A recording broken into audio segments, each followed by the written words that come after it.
Cosmic here, and welcome back to another Chaos Zero Nightmare video. Today is part 2 of our Chapter 3 free-to-play progression guide. If you've missed the previous one, we went through our Chaos mode and talked about what makes great save data and the choices we made along the way. So if you want to see that run, definitely go check out the last video on the channel, or 2 videos ago now. But for those that might have missed it, this video series is dedicated to using Tressa, Owen, and Mika to go through the entire game as a E0 imprint 0, as free to play possible as we can get. And I'm going to go through and talk through all the changes, but just help guide you through each one of the major progression road bumps along the way as you're progressing your account up to level 50, level 60, and all the way to the end, right? So if you are struggling a little bit, I do hope that this video guide series will be helpful. Now, if you have some 5 stars, you can slot them in and make this a lot better, but I'm just trying to build out a showcase and where you can use literally everything that the game gave you for free. And, we get free pulls too. If you get a 4-star partner, then include that and that'll power up your character. But again, want to focus on just making something as free-to-play friendly as possible. So if that's the type of content you are looking for, then make sure to like and subscribe, as that helps out the channel a ton. We are getting so close to that 1,000 subscriber mark, and it really does help out. And yes, you will notice that this is a paid promotion video because I am a part of the content creator program, which is just going to help me get more pulls, do more guides, and all that great stuff. And I do have to mention, that this game does contain a gacha. So if you are someone who just wants to avoid it and are, again, just free to play friendly, then hey, you've wound up in the right place. Now, let's dive into it. Let's talk about the 3 characters that we're going to be using. We are then going to showcase a Chapter 3 promotion battle, as well as the Chapter 3 weekly boss, and Tressa is going to be the all-star. So for the sake of this video, we are at level 30. This is where you're going to be capped out. For the cards, I just want to talk about some of the epiphanies themselves as we're going through it. For your shadow daggers, these are just really great for giving you extra stacks of agony as you're fighting these bosses or battles that go a little bit longer. So if you can get the triple shadow dagger generation, that is my preferred one. I did get the one with +3 agony, which just means the stacks last longer on the opponent. Really, these are the best 2, in my opinion, to choose for Tressa. Curse is an interesting one because it could just give you even more stacks of agony, and it's really nice if you can get the Outbreak of War just to have it in your opening hand and making sure that you're applying those damage dots over time, right? Every single turn. For this one, unfortunately, we did get the lead, but that's kind of the whole point, right? Min-max your save data and just go through as much of it as you want to. For Shadow Reloaded, I did get the double epiphany upgrade. I really do like the emergency heal option with just giving you a lot of extra shadow daggers. There's going to be some turns where you have Mika, who's just going to generate you extra action points, and maybe you only need like a little bit of healing and your hand otherwise doesn't do a lot. Just go ahead, slam the action points, get as many shadow daggers as possible, get the agony stacks on your opponent, and you're good to go. For Vital Attack, this is definitely one of our big payoffs that we have access to with the plus 10% damage per target's agony. This gets up to some pretty insane damage numbers if you're churning through your deck and just having those longer stacks of agony and you start to build it up. That Vital Attack becomes a very good single target nuke, where agony is, generally dealing damage over time. This just gets you a little bit of extra value. So I really love the damage per stacks here. And then, of course, not to be missed, the Curse Gouge, because it has Weaken, is really nice at just making you have a little bit of extra survivability. And, of course, is going to also have the Agony imprint here as well. Going into our partners, now I have been using 4-star partners for a lot, but again, for the sake of this video and for a reason that I'll talk about when we get to Mika, I am nerfing myself a little bit and just using a literal, level 1. It does have base imprint, so we do get a little bit extra, attack here, but the biggest thing is understanding where these numbers change. So you can see we have only 13 attack for this basic one, and then if I use the other one, it goes up to 57 attack, but then also has 44 health. So as you're upgrading your partners, make sure that you're staying as maxed out with them as possible, just to get that extra health and attack when you really need it. Now, our save data was pretty good, right? I don't want to talk about it too much other than our gear choices, because we talked through this in the chaos mode that we ran, but Crimson Sword, just so amazing and just giving us infinite stacks of agony. If you get this, Tressa is going to be goated for just the amount of damage she's going to be able to pull out turn after turn. Regenerative Ribcage was really nice because it gives us extra HP, which is always welcome. And then the Absolute Tetrahedron is just going to give us a little bit of a shield to start with. And again, just for the sake of this video, I am going to have lower potential, and our Manifest Ego is going to be E0 throughout everybody. So, and I don't have any of my memory fragments equipped because you don't get these until later. So we are kind of nerfing ourselves as much as possible, but I do recommend getting the Agony upgrade for her 3-1 if you can, but I was just a little light on resources. But that extra Agony is going to be very important. Next, we're going to cover Owen. For his skills, for his epiphanies, Wind Charge is interesting because it does give you the option if you want to make him a little bit better of a damage dealer, get some extra shield, then the +1 is really nice. But generally speaking, this is another one where I just like to get the upgrade, get it out of our deck, just have the extra attacks land when we really want them to. But Tressa is really going to be the main focus of this team build and just getting the extra stacks of Agony to do mostly damage over time. Where Owen shines in this team in particular is 2 areas. One, going to be the Wind Slash, which just gives you the tenacity damage, which is really nice for eventually breaking your opponent's tenacity bar, which gives you an AP back. It gives you a little bit of reduction in stress, and it makes your opponent attack a couple turns later, which can build up enough time to let you kill them before they attack you. The rest of them I'm just not really that excited about, other than, you know, Wind Slash for a 1 cost for AoE damage is still very good.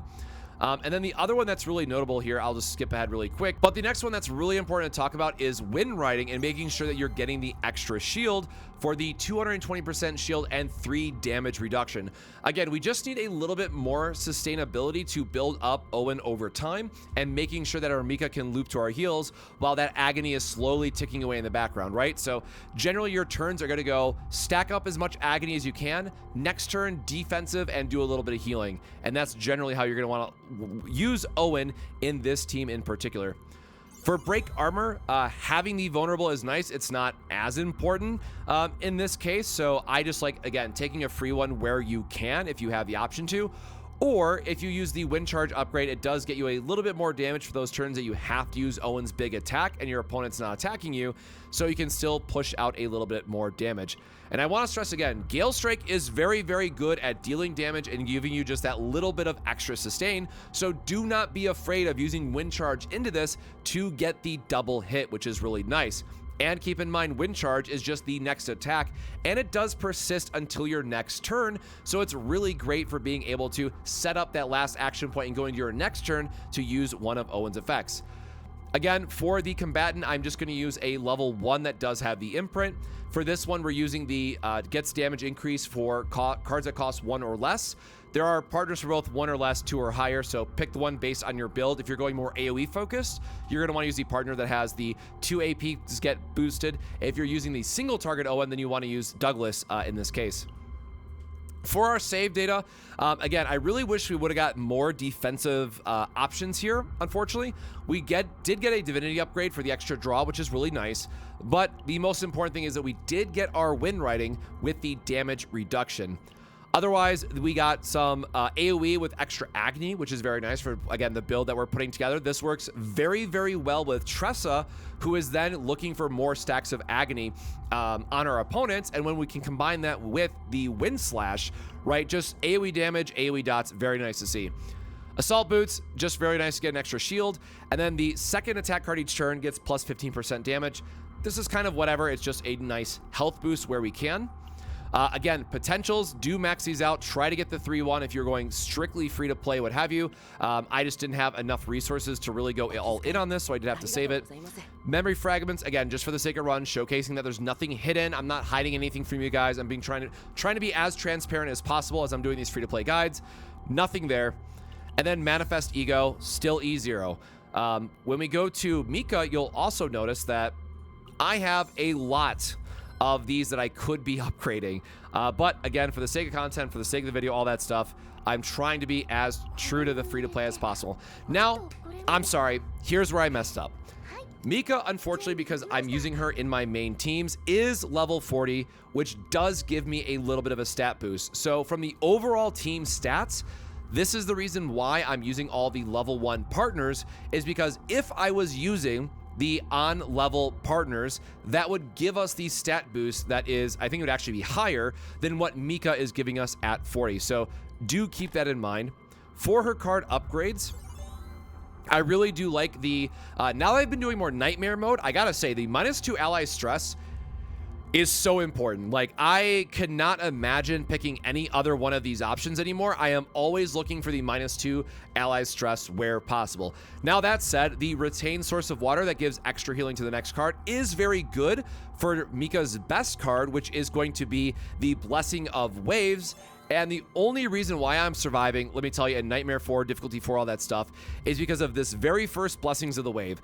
Plus 30% healing amount equal to the number of AP that you have, and shield equal to healing amount exceeding max. So yes, it is very important to note that you have to be looking to how much can I stack my healing to then get a little bit of extra shield as well. But let me tell you, every little bit of shield that you get matters and can help you out in a huge way. So I am still the biggest fan of using this one.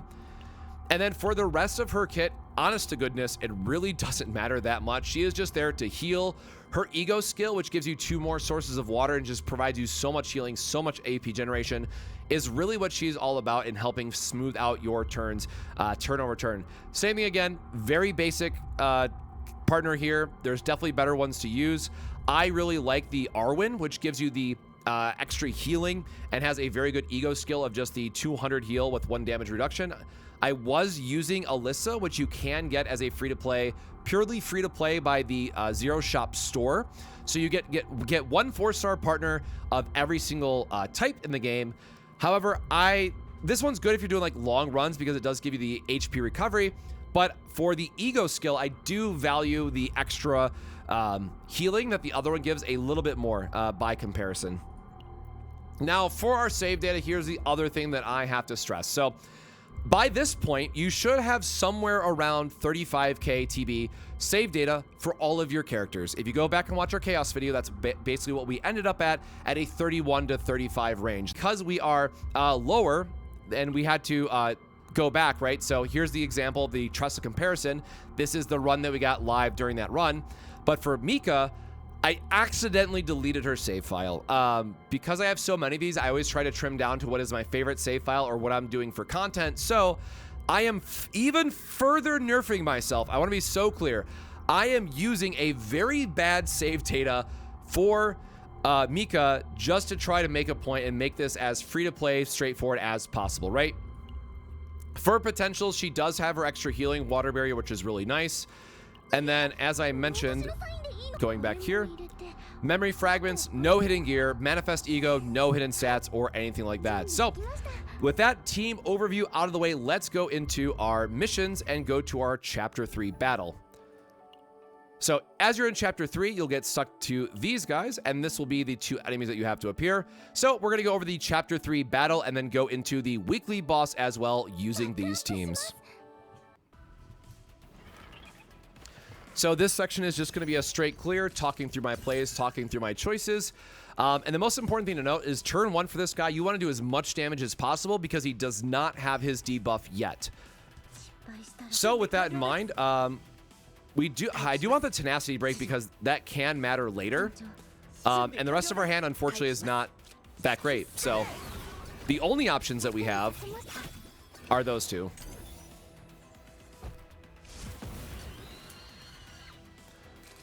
Now, the biggest thing to note about this character is that, or this boss, I should say, is the Devastating Breath. When taking damage, create 1 contamination card.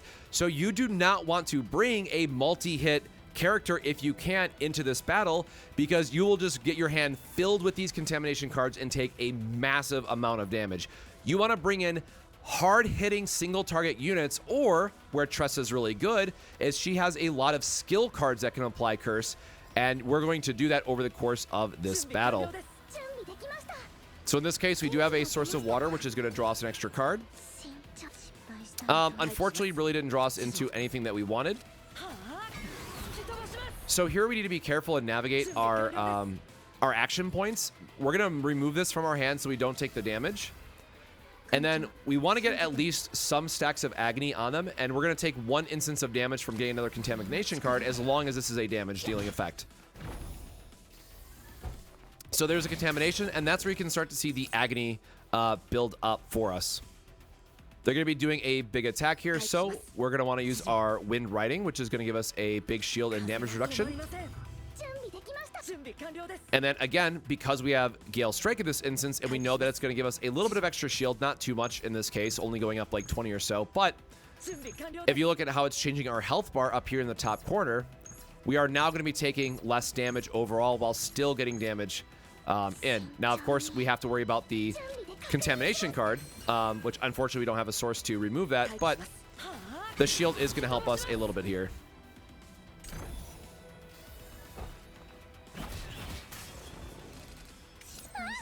And there's the tail whip, which means I now have the 2 contamination cards. So lead is really nice here. We're just going to get free agony. We're going to burn some of our uniques to thin out our deck. And then again, he's still going to be doing quite a bit of damage here, unfortunately. So we want to mitigate as much damage as we can during this turn.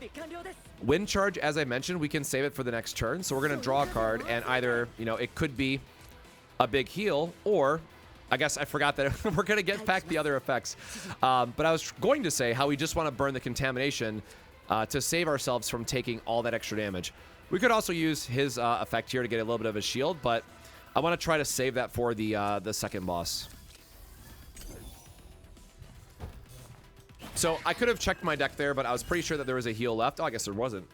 I miscounted. Always reference your main deck if you can as you're going through it. So here we're just going to have an extra damage.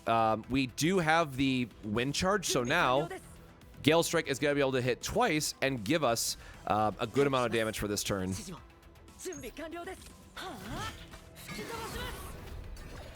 Now again, the downside is because we hit twice, we do have 2 of these to worry about, and now we could go into Mika's effect if we wanted to get rid of our hand in this regard. But because he's getting lower, I'm just going to take the safe route here, mitigate the damage that we're taking, and just allow that agony to build up for us.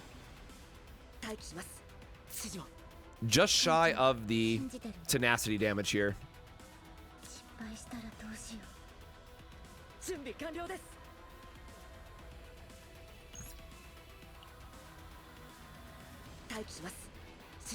So unfortunately, this is where we're a little stuck. I'm trying to decide, you know, if we want to just shield up, let the agony deal as much as it can, and then do something on the next turn, which is probably where we're at. So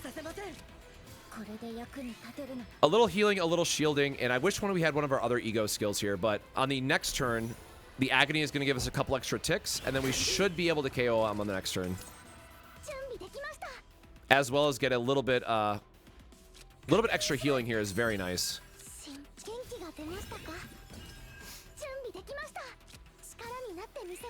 So you can see us starting to build up our points, build up what we have access to.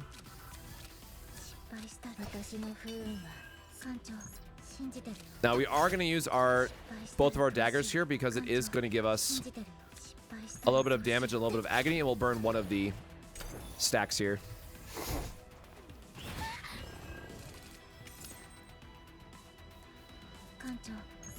And then for our last hit with our stacks of agony, because again we have 3 here, our vital attack is just going to be enough to finish it off in this instance. That's what we were hoping to draw anyways, but it took a little time. Now for these guys, it is very important that you get one of them down as fast as you can, because they are going to alternate between a massive shield or massive damage. So for me, I like just hyper focusing, getting our daggers where we can.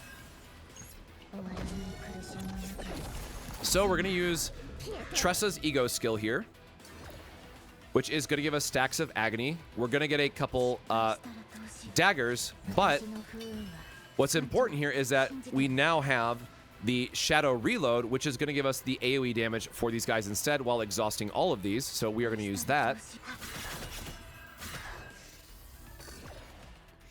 And you can see how that added a ton of stacks for us, which means once we get back to Tressa's skill, we're going to get a lot of value back and being a one big damage nuke. So this worked out quite well for us. So we got a little bit of AoE damage.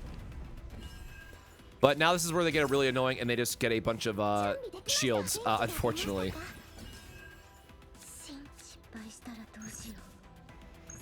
So again, here's where we can start building up those stacks of agony, but we are taking quite a bit of damage, so we will need to heal up in this regard to get a little bit of extra healing this turn, but for now, we'll get our stacks there and start chipping away at them, and let me see what the difference is.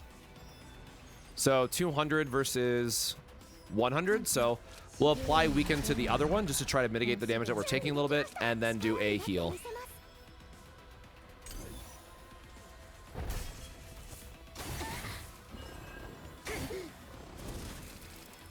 Now again, keep in mind that we are working with such low health just because of where our stats are at, but hitting the agony here is very nice. Unfortunately for us, like, this is one of those hands where you're just like, well, I really wish we had something else to help us out. So in this case, we just have to take what little healing we can. And this is where we really wish that we had the extra agony stacks for Tressa's ability. But getting the stun there does help us out quite a bit. This looks like it's going to need to be a big defensive turn for us. Oh, actually, this is very interesting. So we can go break armor, wind charge to draw us a card.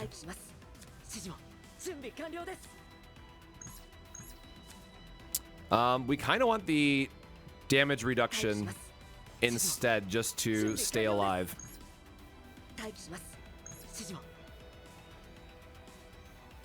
Oh, he's going to die to the agony, though. He still has agony, right? So he has 2 stacks of agony that will trigger.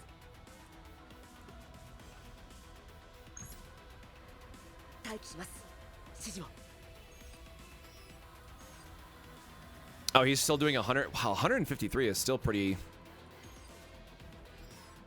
crazy. All right. We'll just let the agony here do the extra damage for us, clear us out, and then we still have like a little bit of a shield, so. And then from this point, when it's just one left, you are home free. So he is doing a little bit of damage to us, but this is where the shield can come in handy. I'm very tempted to save for the Mika healing if we can afford it, though. Because next turn, we could probably draw into Tactical Analysis, which means saving it for the following turn will have more healing potential. So we are just going to try to heal as much this turn as we can.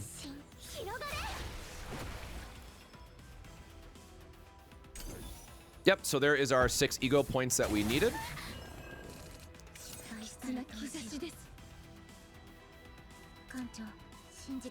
Now he's going to deal 155 times 2.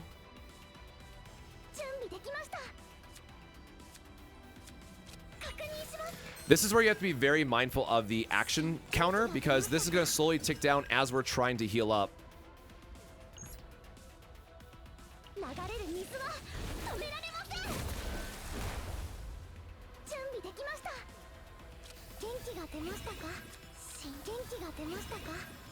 And so now we have a lot of... I really wish we had a tenacity break or anything else here now, but you can see that we're going to survive. Unfortunately, he's just going to hit us right back down, so we are limited. We'll do a heal for the last hit, just to make sure we ignore whatever stress we can. More agony, more agony. So, and again, the thing to note is they'll do one really big turn of shield, one really big of a turn of attacking, so we can still heal up a little bit, but they should have a lot of agony on them now, where the vital attack is. We should be able to kill them this turn now, actually, because we got the shadow daggers. Or if not, we should absolutely be able to kill them before the next turn. So, yep. Again, we got very low, but we are, again, super nerfed in our ability, so we'll just do our final attack, and there you go. You have now cleared Chapter 3 Promotion Battle with this team. And again, keep in mind, if you don't have the save data that you want yet, go through the various Chaos runs, and you'll be able to clear that no problem. It might take a couple times, but if you need help with going through the Chaos runs, you can check out our other videos on the channel. And then lastly, we have Simulation. We'll go through the weekly boss as well. And so we have to do difficulty 3 because this is assuming that, you know, you're getting to the end of week 1 of the game and you just want to make sure that you're getting your resources. So we are using this same team to go into with difficulty 3. But with out of the way, let's dive in.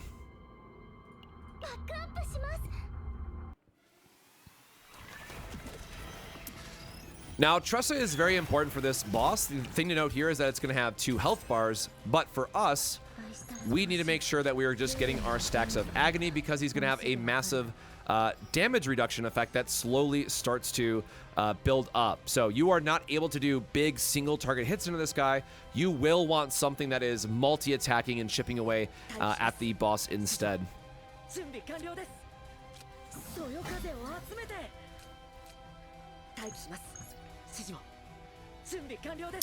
Yep, we're just gonna stack up some vulnerable, get some extra damage for us.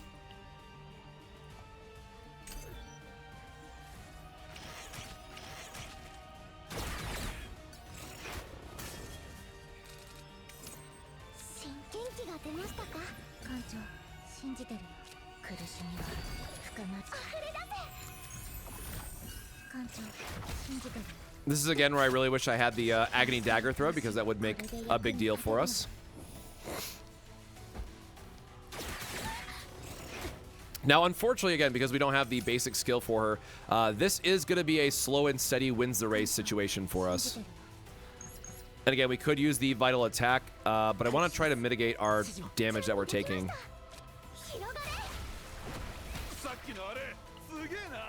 Oh yeah, we'll just activate the top card again because this is also giving us agony, which is very, very important.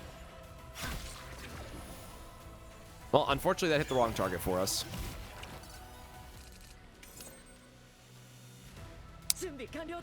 Again, this is where Owen has really helped out. He's just giving us the tenacity damage, which is nice. And he is applying agony. That's why it's really important for this boss fight to have both of those. And then beyond that, we don't have... Oh, we do actually have... Perfect. I love these daggers for the weekly boss just because they give you 3 extra turns of agony triggers, which can be really important. And same thing again, like we're just trying to build up over time, so we're trying to keep our health high as best we can. And if we really need to, we could use the giant bazooka, but I know the agony is going to kill it here, so we should be good. So every deck cycle with Owen, we have that big nuke, which is really, really helpful. Well, unfortunately, this is the turn that we just don't get to do anything.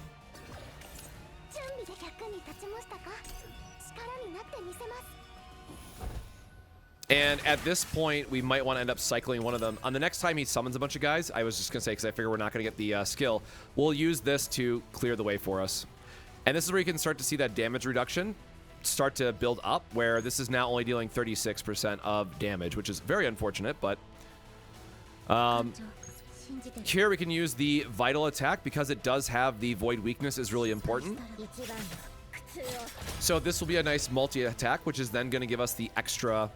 action points here, and if we need help we could use it, but I'm going to use Owen's skill here just because it's going to apply even more agony for us.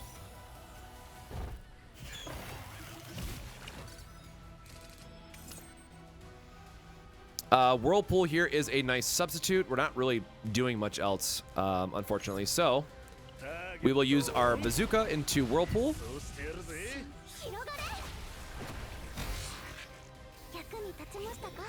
And now that it doesn't have any random enemies, my curse is now going to go onto the weekly boss.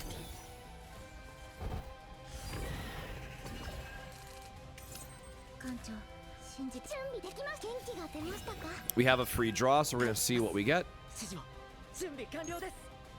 Man, that damage reduction hurts so much for this particular setup.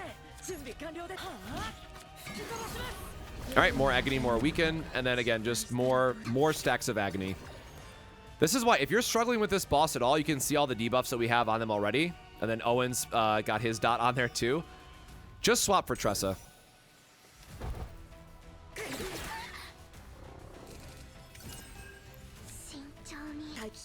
I do not remember now off the top of my head if his debuffs reset.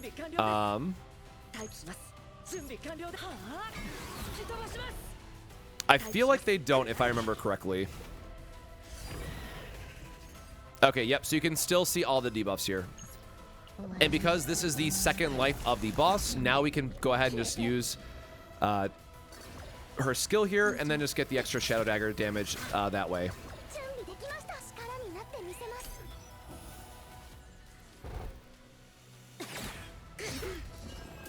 And keep in mind here, most importantly, we still have Mika's ego skill, so we have a big heal turn if we need it.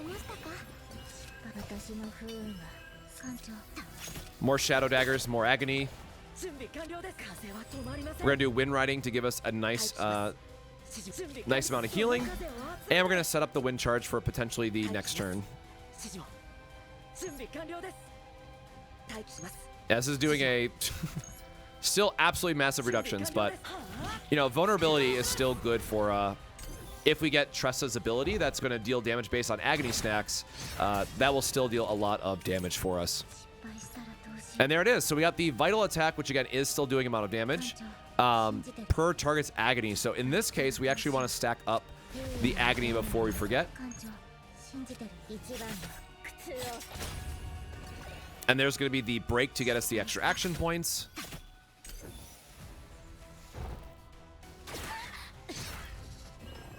And then by this point, they are just, they're just going to die. Oh, no, they have a little bit of health left, actually, it looks like. I was going to pass the turn just for the sake of the video, but it actually looks like they are still alive, so hold on. Let me fix that real quick. And a shield just to flex on them. And there you go. That is the weekly boss cleared on difficulty 3 with a completely free-to-play team. Under-geared, not as much potential. And again, I cannot stress enough. I know he's not exciting, but please upgrade Owen. He is worth it, and I definitely think he's going to do your team justice, especially if you need someone who can fill a more utility-based role if you're not pull heavy on the account. But with that out of the way, if you want to see more free-to-play guides like this one that goes through with this team on every single promotion up and goes through a chaos run, so you can also see how in the world we're beating those, make sure to like and subscribe for future content, as it does help out the channel a ton. But till next time, my friends, stay safe, stay hydrated, and we'll see you in the next video. Cheers.